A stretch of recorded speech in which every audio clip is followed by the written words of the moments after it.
Terima kasih masih bersama kami. Pengadilan Tipikor Palembang kembali menggelar sidang lanjutan tindak pidana korupsi dana bantuan sosial tahun anggaran 2008 di Kabupaten Oku dengan menghadirkan mantan Wagub Sumsel Edi Yusuf dan Bupati Oku Julius Nawawi.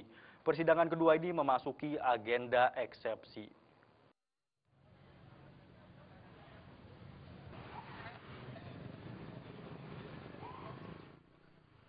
Bupati aktif Kabupaten Ogan, Komering Ulu, Sumatera Selatan, Julius Nawawi kembali menjalani sidang di Pengadilan Negeri Palembang. Sidang kali ini mengagendakan pembacaan tanggapan eksepsi dari Jaksa Penuntut Umum JPU. Julius yang didakwa melanggar pasal tindak pidana korupsi pada sidang sebelumnya telah membacakan eksepsi melalui kuasa hukumnya. Dalam eksepsi ini, kuasa hukum terdakwa Bahrul Ilmi Yakub mempersoalkan adanya nomor surat dakwaan yang ganda, kesalahan penulisan umur terdakwa, serta proses penyidikan yang tidak ada rekomendasi dari Presiden mengingat Julius Nawawi masih menjabat sebagai kepala daerah. Dalam berkas dan tidak pernah ditunjukkan kepada kami adanya izin dari Presiden untuk melakukan penyidikan dan penahanan terhadap Pak Julius Nawawi. Padahal itu ditentukan oleh keputusan Mahkamah Konstitusi. Dalam sidang kedua kasus tindak pidana korupsi dana bantuan sosial Bansos tahun anggaran 2008 di Kabupaten Oku yang merugikan negara 3 miliar rupiah, JPU mementahkan semua eksepsi yang diajukan. Dari Palembang, Sumatera Selatan, Sefti Feriansyah melaporkan. Meninggalnya Haswani Bahtiar, salah seorang tersangka kasus korupsi proyek Videotron Kementerian Koperasi dan UKM, memicu ketakutan mendalam bagi keluarga tersangka lainnya. Kamis siang, istri tersangka Hendra Saputra Dewi Nur Afifah mendatangi Lembaga Perlindungan Saksi dan Korban di Menteng, Jakarta Pusat, guna meminta perlindungan hukum terhadap suaminya yang telah ditahan sejak 2012 lalu.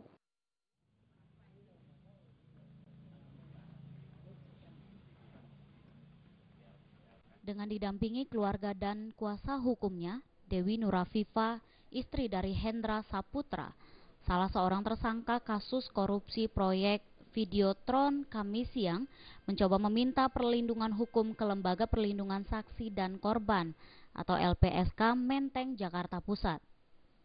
Rasa ketakutan yang mendalam diluapkan Dewi dengan meneteskan air mata saat menceritakan kondisi sang suami yang hanya seorang office boy di PT Imaji Media, namun dijadikan tersangka dan ditahan sejak 2012 lalu karena namanya dijadikan direktur.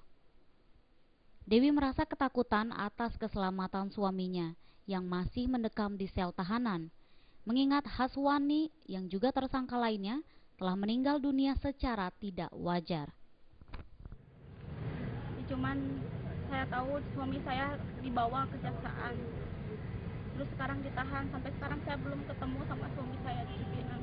Mendengar suami temannya meninggal, ibu lebih khawatir? Ya, saya khawatir sama suami saya. Ya, nanti nasibnya sama. Ya. Ya. Seperti diberitakan sebelumnya, Kejaksaan Tinggi DKI Jakarta telah mengusut kasus pengadaan Videotron di Kementerian Koperasi dan UKM yang disebut-sebut melibatkan Rifan, anak dari Menteri Koperasi dan UKM Syarif Hasan.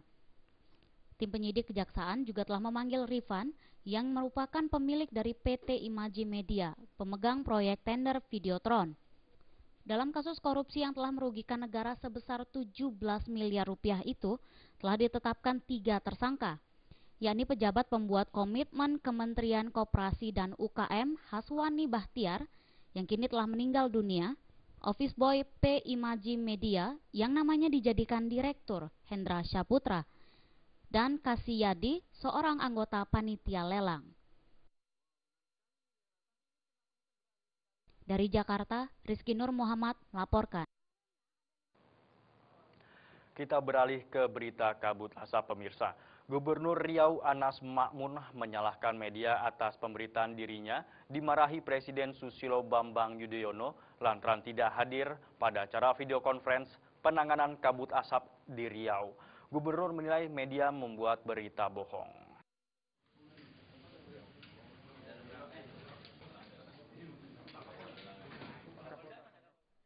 kemarahan itu ditunjukkan Gubernur Riau Anas Makmun saat temu pers di posko Satgas Penanggulangan Kabut Asap di Lanut Rusmin Nuryadin, Pekanbaru, Riau, Kamis kemarin.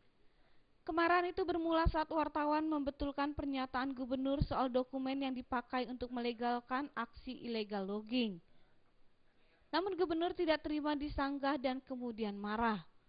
Ia lantas menyebut jika media membuat berita bohong soal dirinya dimarahi Presiden Susilo Bambang Yudhoyono lantaran tidak hadir pada acara video conference penanganan kabut asap di Riau.